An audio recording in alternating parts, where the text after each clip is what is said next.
Hello students, today we'll start the new chapter capacitors. In this capacitor, we learn about some materials, their material properties, insulators, dielectrics, and then after we introduce a device called capacitors. So अब capacitors chapter में हम लोगों को capacitor start करने से पहले कुछ terms study करने पड़ेंगे। जैसे सबसे पहला टर्म आएगा यहाँ पर classification of material. Capacitor chapter में कैपेसिटर को इंट्रोड्यूस करने के पहले उससे भी ज्यादा इंपॉर्टेंट कुछ टॉपिक्स के बारे में ध्यान देना है, जिसमें हम क्या करेंगे, सबसे पहले मटेरियल को क्लासिफाई करेंगे। मटेरियल को क्लासिफाई करते ही बेटा हमें इंसुलेटर के बारे में कुछ इंफॉर्मेशन मिलेगी।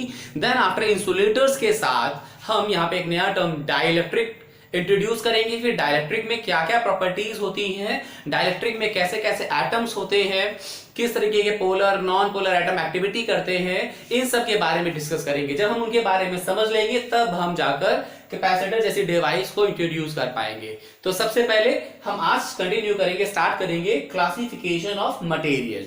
तो हमारे इस यूनिवर्स में मटेरियल्स कितने तरीके से क्लासिफाई हो सकता है, किस प्रॉपर्टीज हो सकता है, सबसे पहले उसके बारे में बात करेंगे।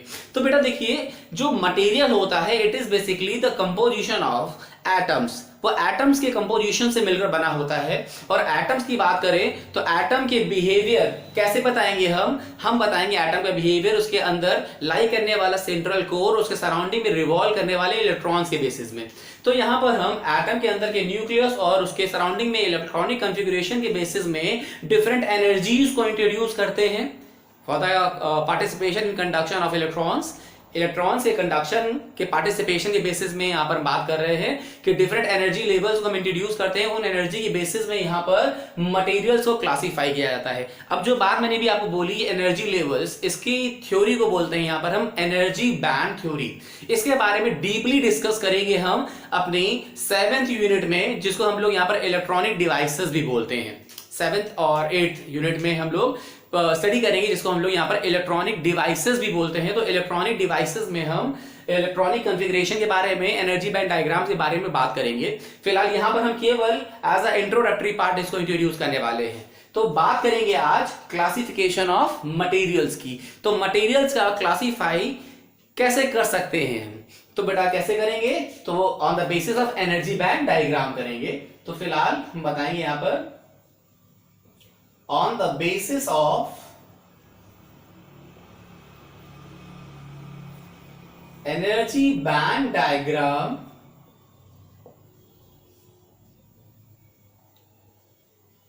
we know that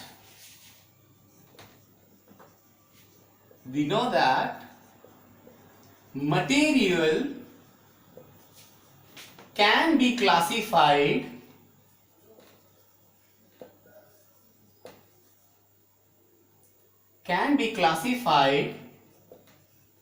into 3 types। Energy band diagram के बेसिस में मटेरियल को हम 3 कैटेगरी में क्लासिफाई कर सकते हैं, जिनको क्या बोलते हैं बेटा यहां पर। The first one is called as conductors, the second one is called as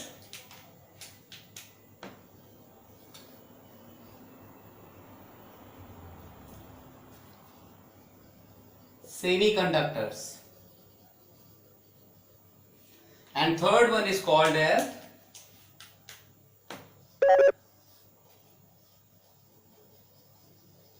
insulators. So these are the 3 types of material: conductors, semiconductors and insulators। अब देखिए कंडक्टर्स के बारे में, सेमीकंडक्टर्स के बारे में और इंसुलेटर्स के बारे में आपको पहले से ही पता है, जैसा कि मैं और आप अच्छे से जानते हैं।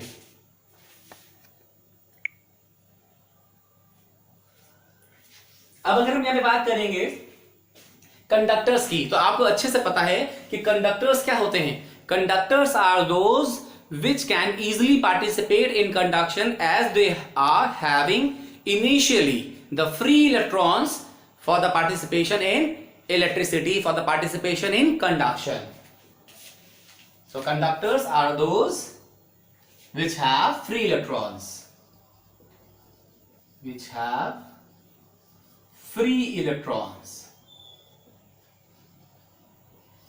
for conduction. उन्हें हम बोल देते हैं कंडक्टर्स। इन्हें बस गाइडेंस की जरूरत होती है, इलेक्ट्रॉन्स पहले से ही इसमें एग्जिस्ट करते हैं कंडक्शन में पार्टिसिपेट करने के लिए। सेमी कंडक्टर्स क्या होते हैं? सेमी कंडक्टर्स वो होते हैं जो नॉर्मली तो बिहेव करते हैं as a insulator, that means इनमें नॉर्मली फ्री इलेक्ट्रॉन्स एग्जिस्ट नहीं करते, but by the expense of some very small amount of energy they can behave like a conductor. इनके बारे में डीपली हम कहां पढ़ेंगे? वही मैंने जो बोला था 8th यूनिट में, जिसको हम लोग यहां पर इलेक्ट्रॉनिक डिवाइसेस की तरह बात करेंगे। 8th और 9th ऐसा ही कुछ है, बट उसी में हम लोग इसको डिस्कस करेंगे। सो सेमीकंडक्टर्स क्या था बेटा? Normally act like insulator, but by the expense of some little amount of energy, बहुत लार्ज नहीं चाहिए, बहुत little amount of energy, they can behave like conductor. So that is why sometimes they act like conductors, sometimes they act like insulators, so they are called as semiconductor. Hindi में इन्हीं को अर्धचालक भी बोलते हैं, आधे चालक, मतलब जो आधी तरीके से बिहेव कर रहे हैं कंडक्टर और आधी इंसुलेटर। ना इंसुलेटर्स, अगर इंसुलेटर को हमें डिफाइन करना है तो इंसुलेटर्स क्या होते हैं? Which does not have any free electron inside it. Which does not have any free electron, मतलब एक भी फ्री इलेक्ट्रॉन नहीं है भाई साहब के पास कंडक्शन में पार्टिसिपेट करने के लिए। ये केवल और केवल उन एटम्स का कंपोजिशन है जिनके पास फ्री इलेक्ट्रॉन है ही नहीं कि वो आपके करंट में पार्टिसिपेशन करने के लिए कुछ भी दे सके। ऐसे में उन मटेरियल्स को जो उन एटम से मिलकर बने हैं जिनके पास फ्री इलेक्ट्रॉन एग्जिस्ट नहीं कर रहे हैं, उन मटेरियल्स को हम लोगों ने इंसुलेटर्स बोल रखा है। देखिए यहां का जो मेरा मेन टॉपिक है वो है इंसुलेटर। इस चैप्टर में हम यहाँ पर इंसुलेटर के बारे में ही सबसे ज्यादा बात करने वाले हैं। इस वजह से ही हमने ये क्लासिफिकेशन ऑफ मटेरियल को थोड़ा सा इंट्रोड्यूस किया।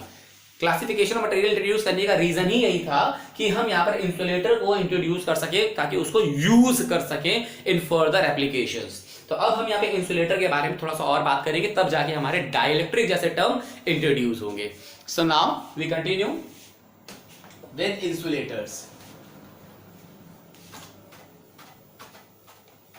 सो नेक्स्ट जो हमारी हेडिंग होगी वो होगी insulators and dielectrics.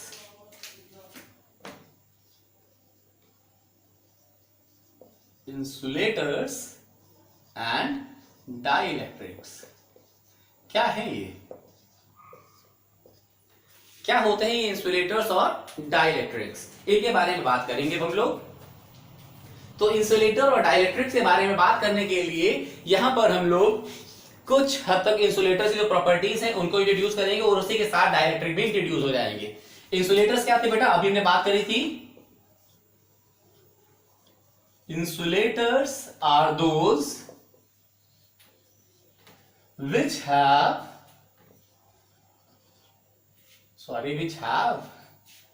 atoms which does not have any free electron for conduction. तो ये तो इंसुलेटर्स हैं, मतलब इंसुलेटर्स वो होते हैं, वो मटेरियल्स होते हैं जिनके एटम्स के पास फ्री इलेक्ट्रॉन होते ही नहीं है कंडक्शन में पार्टिसिपेट करने के लिए, दैट मींस जिसमें इलेक्ट्रिसिटी फ्लो हो ही नहीं सकती। देन अब इंसुलेटर के बारे में बात कर ली, अब हमें जो क्वेश्चन मार्क आ रहा है वो डाइलेक्ट्रिक के बारे में आ रहा है कि ये डाइलेक्ट्रिक क्या नई चीज है। तो बेटा मैं आपको बताना चाहूंगा कि डाइलेक्ट्रिक इंसुलेटर ही होते हैं, बट उनके पास कुछ बेटर एप्लीकेशन इंसुलेटर से। क्या कहेंगे हम? Dielectric are type of insulators which have the ability have the ability to transmit electrostatic charge in a system without actual electricity conduction। अरे काफी उलझा हुआ सा स्टेटमेंट लग रहा है ना, कि ट्रांसमिट कर रहा है चार्ज और कंडक्शन नहीं हो रहा है, ये क्या मतलब हुआ? तो जरा समझिएगा, dielectrics are type of insulator. Dielectrics जो होते हैं वो इंसुलेटर से ही टाइप होते हैं, कुछ अलग नहीं है। which have the ability to transmit electrostatic charge, that means जिनके पास एबिलिटी होती है कि वो इलेक्ट्रिसिटी चार्ज को ट्रांसमिट कर सकते हैं, मतलब एक जगह से दूसरी जगह पहुंचा सकते हैं without actual electricity conduction. That means बिना करंट बनाए, बिना करंट को फॉर्म किए, बिना चार्ज के फ्लो के। दैट मीन्स चार्ज फ्लो नहीं होगा और स्टिल चार्ज एक जगह से दूसरी जगह ट्रांसफर होगा, ट्रांसमिट होगा। ये जो एबिलिटी आती है वो डाइलेक्ट्रिक्स में आती है। अब ये समझ में आया कि डाइलेक्ट्रिक के पास भी वही एटम है जो इंसुलेटर्स के पास है, मगर इनके पास एक हुनर है, एक एबिलिटी है चार्ज को एक जगह से दूसरी जगह तक ट्रांसमिट कर देने की। वो कैसे करते हैं, क्या होता है, डाइलेक्ट्रिक में किस तरीके के एटम आ रहे हैं, इसके बारे में अब हम और डीपली बात करेंगे। तो अब हम जैसे ही आगे बढ़ेंगे तो अब डाइलेक्ट्रिक को समझने के लिए हमें यहां पर कुछ एटम्स के बारे में बात करनी होगी। उन एटम्स को यहां पर हम बोलते हैं non polar and polar atoms. So अब डाइलेक्ट्रिक के नेचर को समझने के लिए हम एटम्स के बेसिस में बात करने जा रहे हैं, थोड़ा सा और डीपली चीजों को क्लियर करने के लिए। तो बहुत ध्यान से देखेंगे, बहुत ध्यान से समझिएगा बेटा, बिल्कुल भी कंफ्यूज होने की जरूरत नहीं है। तो अब मेरी नेक्स्ट स्टडी होगी non polar and polar atom. बहुत आराम से समझिएगा, बिकॉज ऑफ ये फिजिक्स से जो टर्म्स हैं ये बहुत ही रियल लाइफ एग्जांपल के साथ है। इसमें ऐसा कुछ भी मतलब मास्टर साइंस नहीं आ रही है जो मतलब बहुत हाई फाई हो। ये बहुत आसान चीजें हैं जो आपकी लाइफ में कहीं ना कहीं कुछ ना कुछ जगह पर रिलेट कर जाती हैं, कहीं ना कहीं आपको कुछ ना कुछ मटेरियल्स में, कुछ ना कुछ एग्जांपल्स में, प्रैक्टिकल एप्लीकेशंस में ये नजर आ जाते हैं। तो अगर हम बात करें यहाँ पे non polar and polar atom की, क्या होते हैं ये, तो बेटा non polar and polar atom के बारे में आपको ऑलरेडी पता है। तो अगर हम बात करें नॉन पोलर एटम के लिए सबसे पहले, तो नॉन पोलर एटम क्या हो जाएंगे, बहुत ध्यान से, कुछ लोगों को तो पता होगा पहले से ही, कुछ लोग अभी देख लीजिएगा तो पता चल जाएगा। तो नॉन पोलर एटम्स क्या होते हैं बेटा, atoms in which the positive and negative of whole atom is concentric। that means मतलब वो एटम जिनके पॉजिटिव और नेगेटिव एक ही पॉइंट पर लाई करते हैं, कोसेंट्रिक होते हैं, ऐसे एटम को हम लोग नॉन पोलर एटम कहते हैं। वर्ड से कहेंगे तो वर्ड से ही क्लियर हो रहा है कि वर्ड मीनिंग ही इसको सिग्निफाई कर रही है, नॉन पोलर। दैट मीन जिसमें पोलैरिटी ना आए, और पोलैरिटी कब नहीं आएगी, जब उसमें पॉजिटिव और नेगेटिव दोनों ही कोइंसाइड कर जाएगा इक्वल अमाउंट में। दैट मीन वो कोई पोलैरिटी शो ही नहीं कर रहा होगा, ऐसे एटम को हम लोग नॉन पोलर एटम बोलेंगे। For example we know that easily, like H2, like CO2, like CH4, ये सारे एग्जाम्पल हैं, ये सारे एग्जाम्पल है नॉन पोलर एटम्स के। अगर बात करें H2 की, तो H2 क्या हो जाएगा, एक H दूसरा H, दोनों के ही पॉजिटिव और दोनों के ही नेगेटिव को सेंट्रिक होंगे, एक ही एक पॉइंट पर लाई कर जाएंगे, न्यूट्रल हो गया। CO2 O2 CO, तो अगर बात करें, तो अगर मैंने कहा ये हो गया O, ये हो गया C, ये हो गया O, तो क्या हो गया, तीनों के लिए चार्जेस को सेंट्रिक हो गए, एक ही पॉइंट पर आ गए। ऐसे में ये कोई पोलैरिटी शो नहीं करेंगे, इनका डाइपोल मोमेंट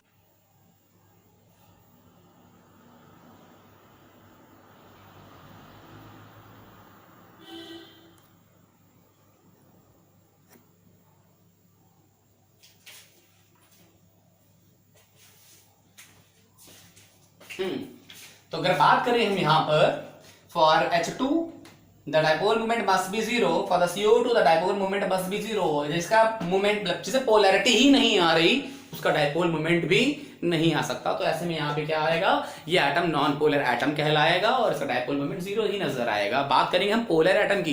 पोलर एटम्स क्या होते हैं, तो अगर बात करें पोलर एटम की, तो polar atoms are those in which the positive and negative of whole atom is not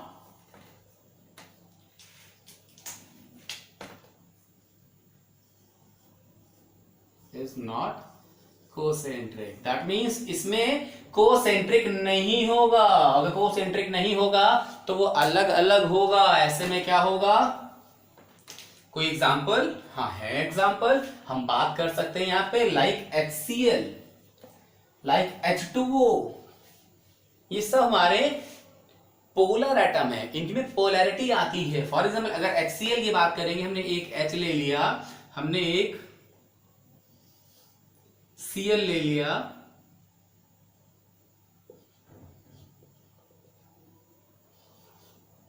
अब यहां पे क्या होगा, Cl से H की तरफ ये मटेरियल, ये एटम अपना डाइपोल मोमेंट शो कर रहा होगा जो कि जीरो नहीं होगा। ये डाइपोल मोमेंट जीरो नहीं होगा।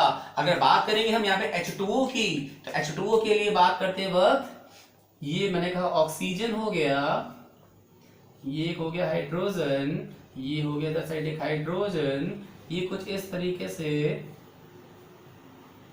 डाइपोल मोमेंट आ रहा होगा।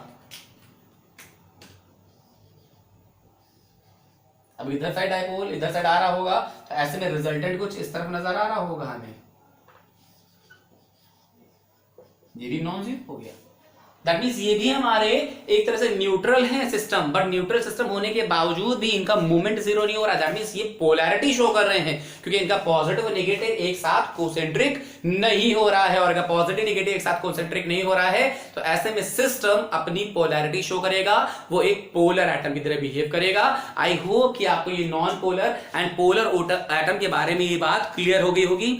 अब हम लोग बात करेंगे यहां पर डाइइलेक्ट्रिक में होने वाले पोलराइजेशन की। दैट मीन्स अगर हमने किसी डाइइलेक्ट्रिक मटेरियल को जो कि नॉन पोलर या फिर पोलर एटम से मिलकर बना है, उसको हमने किसी एक्सटर्नल इलेक्ट्रिक फील्ड में रख दिया, तो एक्सटर्नल इलेक्ट्रिक फील्ड में रखने पर उनके एटम्स क्या बिहेवियर शो कर रहे होंगे, उस बिहेवियर को यहां पे हम लोग पोलराइजेशन कहते हैं। उसके बारे में हम लोग बात करने वाले हैं, जरा ध्यान दीजिएगा।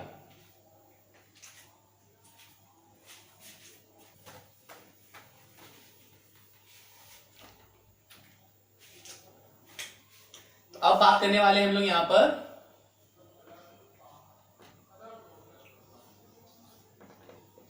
डाइइलेक्ट्रिक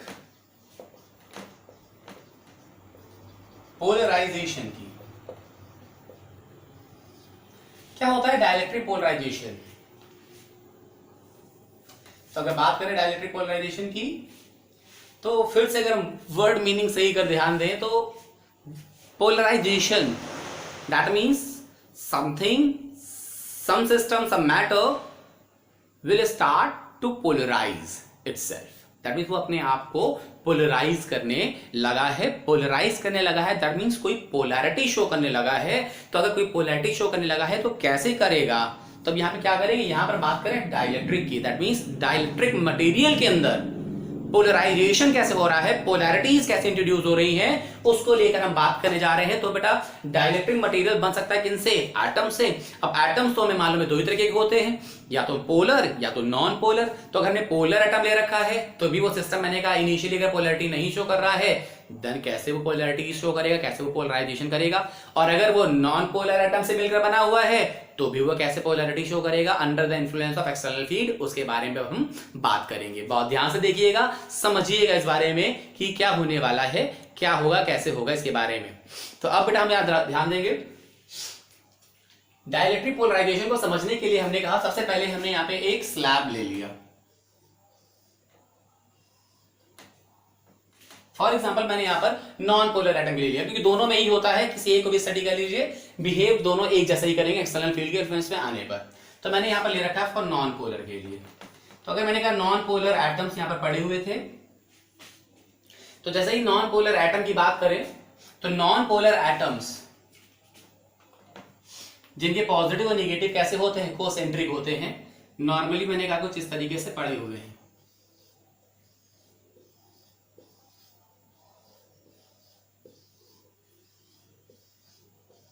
कुछ इस तरीके से ये जो मैंने सर्किल शो कर रखे हैं, बेसिकली ये क्या है, इनको मैंने एटम कंसीडर किया है जो कि अपने में नॉन पोलैरिटी शो कर रहे हैं, कोई पोलैरिटी नहीं शो करे। दैट इज व्हाई मैंने यहाँ पे पॉजिटिव नेगेटिव कुछ भी इंट्रोड्यूस नहीं किया। अब जरा ध्यान दीजिएगा, अगर इस तरीके के सिस्टम को हमने यहां पर किसी एक्सटर्नल फील्ड के इन्फ्लुएंस में रखा, अब एक्सटर्नल फील्ड कैसे लाएंगे, इसके लिए मैंने क्या किया, इस सब्सटेंस को दो प्लेट्स के बीच में रख दिया। अब देखिए, अगर मैंने यहां पर एक प्लेट लगा दी, मेटल की प्लेट इधर ले ली और एक मेटल की प्लेट इधर ले ली, ठीक है। तो मेटल की तरह मेटल की दो प्लेट्स लेने पर उसके बीच में स्लैब रख देने पर क्या होगा, अभी कुछ भी नहीं होगा। तो अब क्या होगा बेटा, यहां पर सबसे पहले हम मेटल की प्लेट को चार्ज प्रोवाइड करेंगे। तो मैंने कहा इस प्लेट को मैंने यहां पर पॉजिटिव कर दिया फॉर एग्जांपल, और इस प्लेट को हमने by any of means negative कर दिया। It is a technique to introduce a charge in a conductor, but अभी मैंने बता रहा हूं केवल कि चार्ज प्रोवाइड किया कैसे, इसके बारे में बात नहीं कर रहे, बस चार्ज प्रोवाइड किया, इसको पॉजिटिव और इसको नेगेटिव। अब जरा देखिएगा, जैसे ही यहां पर प्लेट में पॉजिटिव, जैसे ही इस प्लेट में नेगेटिव आएगा, व्हाट विल हैपन, ये पॉजिटिव इस डाइलेक्ट्रिक, डाइलेक्ट्रिक क्या है, एक इंसुलेटिंग मटेरियल है, एक इंसुलेटर है, और अगर एक इंसुलेटर है तो इंसुलेटर की टेंडेंसी होती है वो कंडक्शन नहीं कर सकता क्योंकि उसके पास फ्री इलेक्ट्रॉन्स नहीं है। बट उसके पास फ्री इलेक्ट्रॉन्स नहीं है, ठीक है, पर उसके एटम के पास इलेक्ट्रॉन्स तो है, उस एटम के अंदर एक central core nucleus positive charge तो है।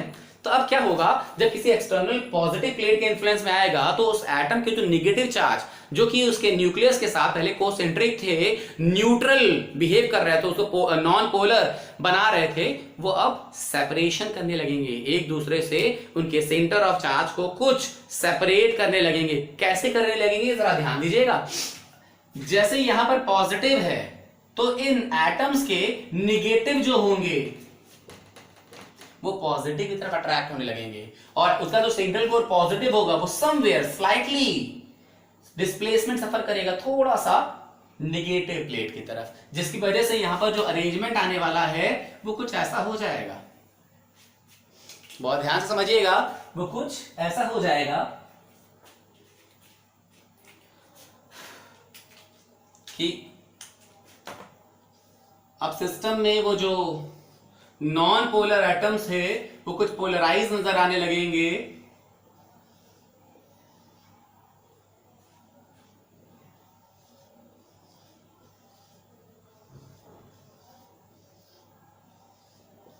बहुत ध्यान समझिएगा। अब तो फिलहाल यहाँ पे आर्ट बना रहा हूं, ऐसा कोई बहुत ज्यादा इंपॉर्टेंट काम नहीं कर रहा हूं, बट इसमें ही लॉजिक छुपा हुआ है हमारा, बहुत ध्यान से समझिएगा। Now the positive plate attracts the negative polarity of the atoms towards itself,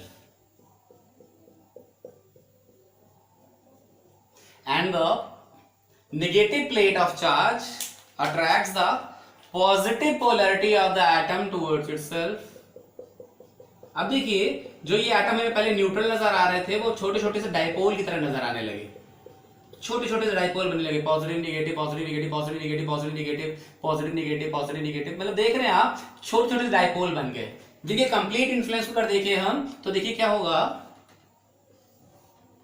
इधर साइड पूरा नेगेटिव, इधर साइड पूरा पॉजिटिव आ गया, बीच में पॉजिटिव नेगेटिव समवेयर वो आपस में एक दूसरे का इफेक्ट रिड्यूस कर रहे होंगे। बट जो जस्ट एजेस की बात करेंगे तो इधर साइड हमें एक नेगेटिव चार्ज नजर आने लगा। नेगेटिव चार्ज किससे आया, इस इंसुलेटर से आया, इस इंसुलेटिंग मटेरियल डाइलेक्ट्रिक मटेरियल से आया है, तो इस नेगेटिव चार्ज को हमने क्यू आई कह दिया, माइनस क्यू आई, मतलब charge at the surface of insulator plus Q I, the charge at the surface of insulator. अब देखिए, अगर इधर पॉजिटिव उधर नेगेटिव आ गया तो ये पॉजिटिव और नेगेटिव अपनी एक फील्ड बनाएगा। अब देखिए जरा, हमने जो ये प्लेट्स लगा रखी थी, ये पॉजिटिव और ये नेगेटिव, ये मैंने कहा इसको मैंने चार्ज दे दिया था प्लस क्यू, इसको देता माइनस क्यू, तो ये पॉजिटिव से माइनस क्यू एक एक्सटर्नल फील्ड हमने बना दी थी जिसको हमने यहां पे नेम दे दिया ई नॉट। ई नॉट, ई है साइलेंट नहीं है, कंफ्यूज मत होइएगा, इलेक्ट्रिक फील्ड में कैपिटल से डिनोट करते तो कैपिटल से डिनोट किया और साथ में नॉट लगा दिया। तो मैंने कहा जो ई नॉट है ये एक्सटर्नल फील्ड हो गई जो हमने लगाई थी। इस एक्सटर्नल फील्ड की वजह से जो हमारे नॉन पोलर एटम्स थे वो पोलराइज्ड हो गए, वो सब पोलराइज्ड हो गए। मगर पोलराइजेशन की वजह से क्या हुआ कि वो जो एटम पोलराइज्ड हुए हैं उन्होंने उस सिस्टम के अंदर भी एजेस पे कुछ अपोजिट पोलैरिटी चार्ज इंड्यूस कर दिया, जिसकी वजह से एक इंटरनल फील्ड भी फॉर्म हो गई। और वो इंटरनल फील्ड यहां पर शो हो रही है। मैंने कहा फॉर एग्जांपल क्योंकि पोलराइजेशन से डेवलप हुई, क्योंकि यहां पे एटम्स पोलराइज्ड हुए हैं इस फील्ड में, एक्सटर्नल फील्ड ई नॉट की वजह से ये पोलराइज्ड हुए हैं, पोलैरिटी शो करने लगे ना, पोल शो करने लगे ना, पॉजिटिव नेगेटिव एक दूसरे से सेपरेट हो गए ना, नॉन कोसेंट्रिक हो गए।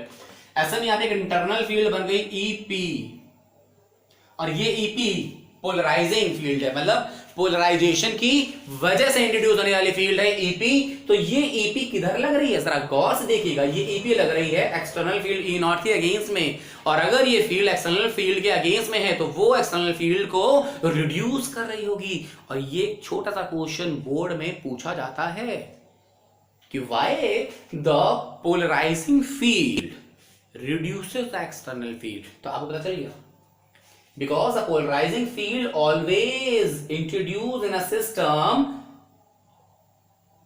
in the direction opposite to the external field applied.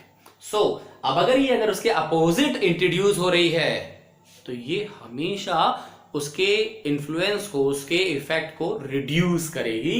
So the resultant electric field inside the dielectric क्या हो जाएगी, the resultant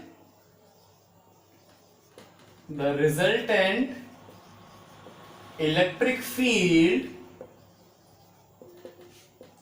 inside the dielectric, आप इंसुलेटर भी बोल सकते हैं, बात वही है। इनसाइड द डाइलेक्ट्रिक मैंने कहा आ गई ई, कितनी होगी, it must be E naught minus E P.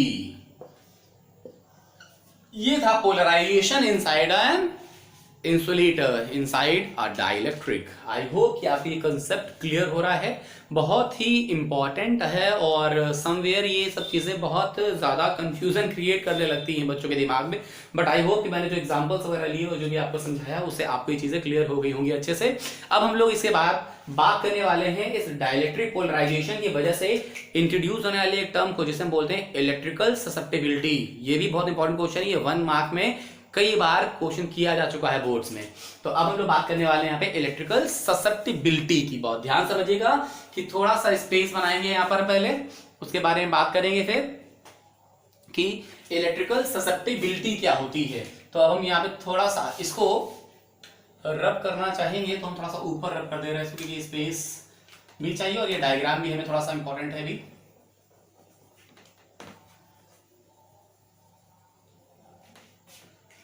तो अगला टॉपिक जो है बेटा हमारा मोस्ट इंपॉर्टेंट टॉपिक, कई बार पूछा गया है 1 मार्क में, और ये क्वाइट कंफ्यूजिंग, इतना कंफ्यूजिंग है कि बहुतों को तो पूरे साल पढ़ने के बाद भी ये क्लियर नहीं होता कि ससेप्टिबिलिटी होती क्या है। और यकीन मानिए बहुत आसान चीज है, इलेक्ट्रिकल ससेप्टिबिलिटी जो है वो बहुत आसान है अगर आप इसको थोड़ा सा कोरिलेट करोगे, इसको समझने के लिए इसी डेप्थ में उतरोगे। तो ये ससेप्टिबिलिटी जो है यहाँ पे, ये वर्ड आप 2 बार यहाँ पे इंट्रोड्यूस करने वाले हैं, एक बार इलेक्ट्रिसिटी में, सॉरी इलेक्ट्रोस्टैटिक्स में, दैट इज इलेक्ट्रिकल या इलेक्ट्रिक ससेप्टिबिलिटी, और एक बार मैग्नेटिज्म में भी इंट्रोड्यूस करेंगे मैग्नेटिक ससेप्टिबिलिटी के बारे में। पर देखिए ये ससेप्टिबिलिटी को समझाने के लिए हम थोड़ा सा बायोलॉजिकल टर्म्स लेंगे, कुछ ऐसे एग्जांपल्स लेंगे जिसके थ्रू ये आप रियलाइज कर सके।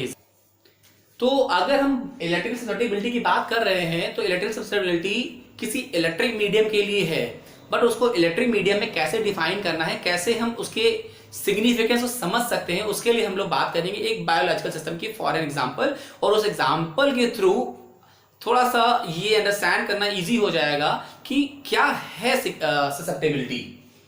तो बहुत आराम से समझिएगा। पहले हम इलेक्ट्रो के बारे में बात कर रहे हैं, electrical susceptibility of any material, यहां पे बात करें डाइलेक्ट्रिक की तो डाइलेक्ट्रिक के लिए। So electrical susceptibility of any dielectric material can define the influence of an external field, external electric field on it.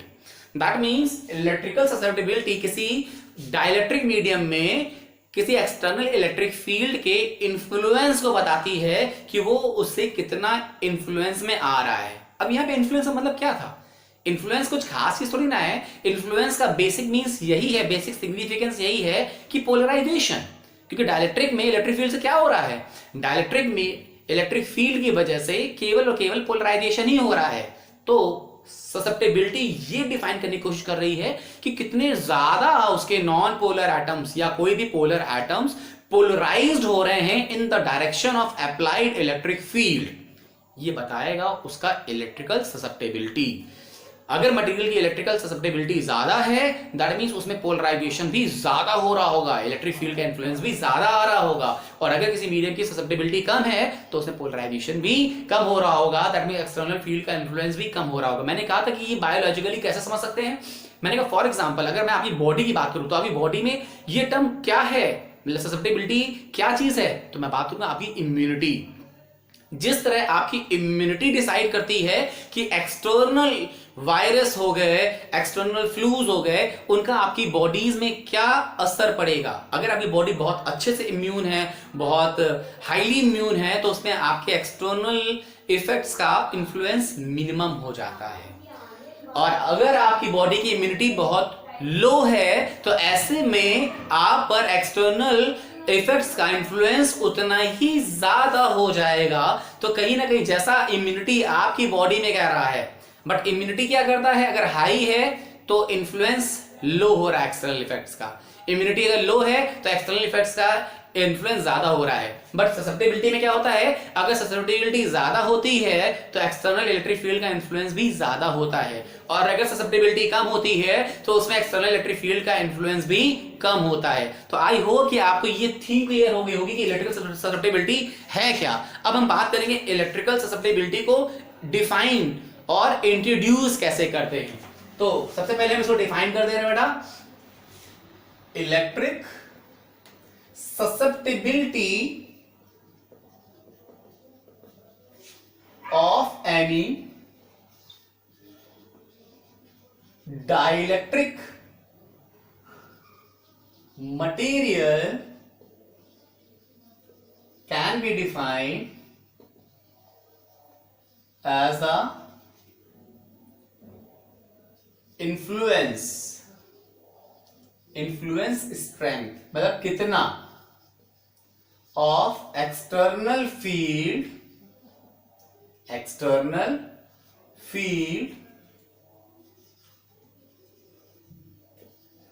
on its atom। That means उस dielectric material के एटम में एक्सटर्नल फील्ड का कितना influence हो रहा है, ये बता रही है हमारी इलेक्ट्रिकल ससेप्टेबिलिटी। अब इलेक्ट्रिकल ससेप्टेबिलिटी को हम कैसे इंट्रोड्यूस करते हैं, किस तरीके से उसको रिप्रेजेंट करते हैं, तो जरा ध्यान समझिएगा। तो इलेक्ट्रिकल ससेप्टेबिलिटी को इंट्रोड्यूस करने के लिए यहाँ पर एक रिलेशन बनाते हैं हम पोलराइजेशन सा।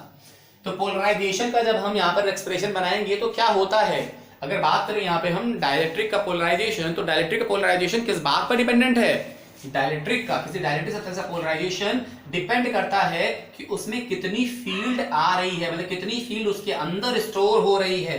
तो जरा देखिए कितनी फील्ड उसके अंदर स्टोर हो रही होगी, तो उसके अंदर जो फील्ड स्टोर हो रही होगी बेटा वो कितनी होगी, वो हमने कहा वो होती है E, दैट इज E। क्यों? क्योंकि ये रिजल्टेंट फील्ड ही है जो E नॉट में EP, मतलब पोलराइजेशन की वजह से होने वाली फील्ड में जो सबट्रैक्शन हुआ एक्सटर्नल फील्ड का, वो रिजल्टेंट फील्ड इसके अंदर स्टोर हो पा रही है। तो जो ये डायपोल में पोलराइजेशन हो रहा है यही डिसाइड कर रहा है कितनी फील्ड है। तो पोलराइजेशन जो है वो किस बात पर डिपेंडेंट है? Is directly proportional to the electric field stored inside the dielectric material. So when polarization is directly proportional to the strength of electric field stored inside the dielectric medium, then when we remove the sign of proportionality, introduce a constant। अब देखिए E की value तो हमें मालूम है E not minus EP है, तो जहां जरूरत पड़ेगी वहां पर इसकी वैल्यू पुट कर देंगे। अभी फिलहाल अभी समझिएगा, अगर P है directly proportional to E, so when we remove the sign of proportionality, introduce a constant। तो जैसे यहाँ इक्विलिब्रियम आएगा, यहाँ पर एक कांस्टेंट इंट्रोड्यूस हो जाएगा और इस कांस्टेंट को यहाँ पर कुछ इस तरीके से लिखते हैं, कह सकते हो x का एक्सटेंडेड वर्जन है। इधर वाला कर्व एक्सटेंड कर देंगे अपर हाई और इधर वाला लोअर बेस पे, इस तरह से एक्सटेंड कर देंगे और इसको नेम भी बहुत अच्छा देते हैं, कुछ अलग ही नाम बोला जाता है इसको। दिस सिंबल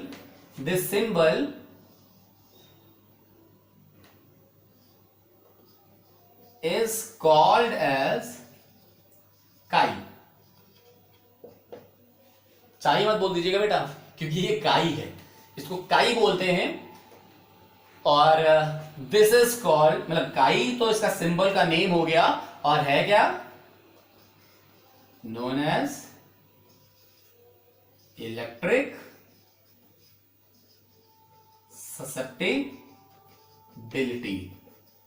इसको इलेक्ट्रिकल ससेप्टिबिलिटी के नाम से जानते हैं और काई सिंबल से रिप्रेजेंट करते हैं। Is it clear? नाउ इसका एक कह सकते हैं, जो मैंने आपको थोड़ी देर पहले बताया था, लास्ट क्वेश्चन अगर बात करें तो ये कह सकते हैं कि why the electric field inside the dielectric decreases, because inside the dielectric the polarizing field obtained and polarizing field always opposes the external field applied, so that is why the field stored inside the dielectric it is always reduced itself, तो वो कुछ reduce हो जाती है। आई hope कि आपको ये clear हो गया होगा। ये सारे टर्म्स आपके कैपेसिटर चैप्टर में इंट्रोड्यूस करने थे। इन टर्म्स को पढ़ने के बाद ही हम इसके कोर टॉपिक्स पर आ पाते हैं, जिसको हम लोग कैपेसिटेंस और कैपेसिटर्स बोलते हैं। अच्छा, वन मोर थिंग, इसमें एक अनदर टर्म भी हम इंट्रोड्यूस कर सकते हैं। एक अनदर टर्म भी यहाँ डिफाइन करने को पूछ लिया जाता है कभी कभार, जिसको हम लोग बोलते हैं डाइलेक्ट्रिक स्ट्रेंथ। तो कभी कभी क्वेश्चन पूछ लिया जाता है what is dielectric strength, dielectric strength क्या होती है। So how can we define the dielectric strength? तो बड़ी सिंपल सी बात है। देखिएगा कि जब हम यहाँ पे प्लेट को पॉजिटिव और इधर साइड प्लेट को नेगेटिव देते हैं, तो यहाँ के जो नॉन पोलर एटम पोलराइज्ड होकर एक दूसरे के चार्ज को सेपरेट करने लगते हैं। तो till they hold their charge in it, still they are not concentric. Now they are not concentric, but still lies in a single quantity in itself. Then till they lies in its atom, that extreme limit of external field applied is called its dielectric strength.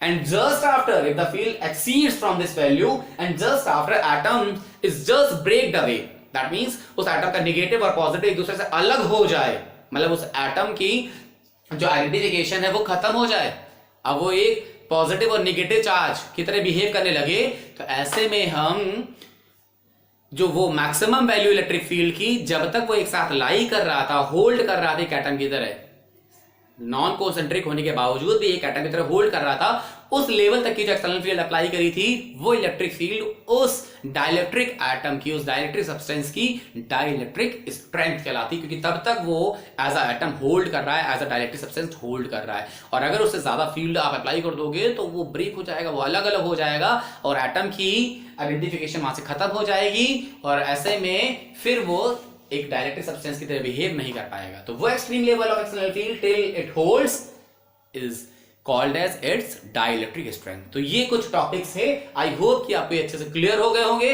तो आज के लिए इतना ही रखेंगे बेटा। अब हम लोग नेक्स्ट टॉपिक में पढ़ेंगे, इस core topic capacitance and capacitors. Now thank you so much.